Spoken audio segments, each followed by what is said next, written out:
Now, let me talk a little bit about distribution of agriculture goods.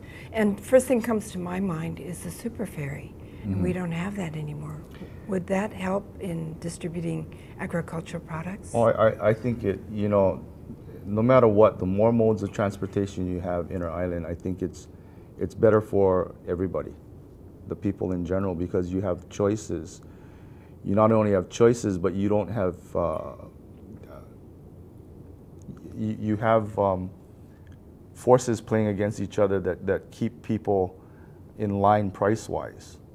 And I think that's a key. In losing super ferries, we lost the choice.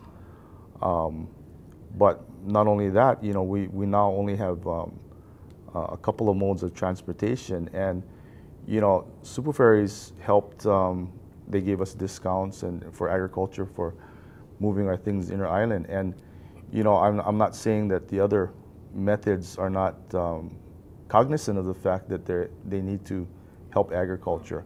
But it was, having super ferries there was like Provided some competition. Some competition, exactly. Interesting.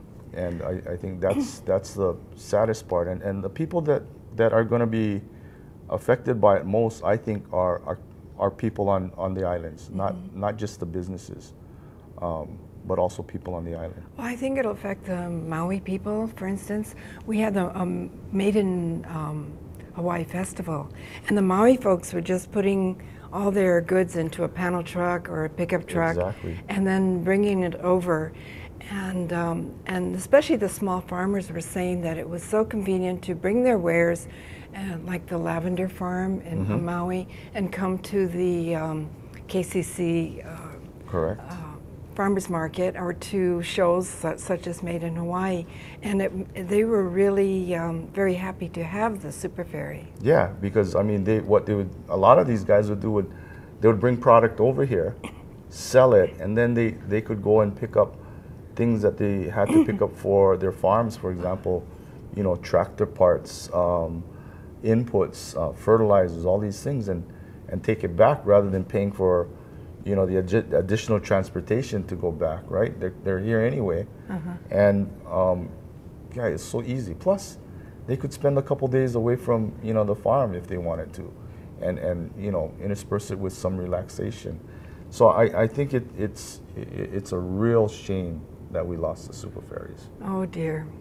Well, let me go back to the KCC, Kapiolani Community College Farmers Market, and you were mentioning some vendors who had been with you since the early days, or what, 5 years, and perhaps you could mention some other people who sell their products, like I see honey there.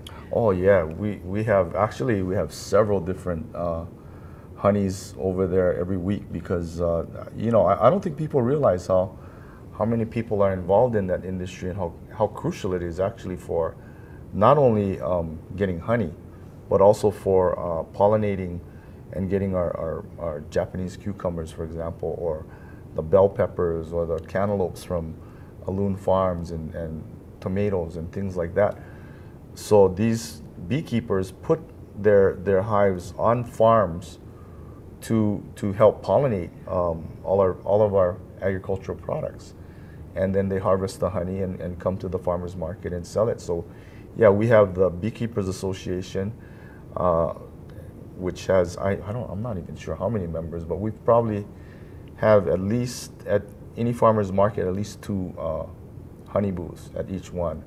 And the interesting thing is you can tell the difference. They'll show you a difference between a honey that's the bees are feasting on kiawe, or kiawe flowers, or lily koi, and they all have different tastes. I know they have different colors. Yeah, it's and so consistencies. Cool. Yeah, I think it's a great educational opportunity for the public to see and see how nature plays in flavoring our foods. Do we have the Varroa mite? Are we free from that? No, we're not. We're not, and it's of grave concern, because worldwide, and especially for our Big Island bees, because the Big Island is probably one of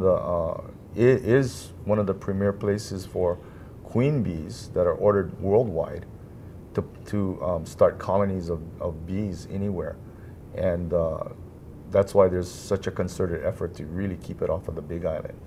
I know we've appropriated money to try and keep it, the mite away from Hawaii. Yes, yes, it is crucial in the long run, not only for Hawaii, but I think they affect a lot of places worldwide.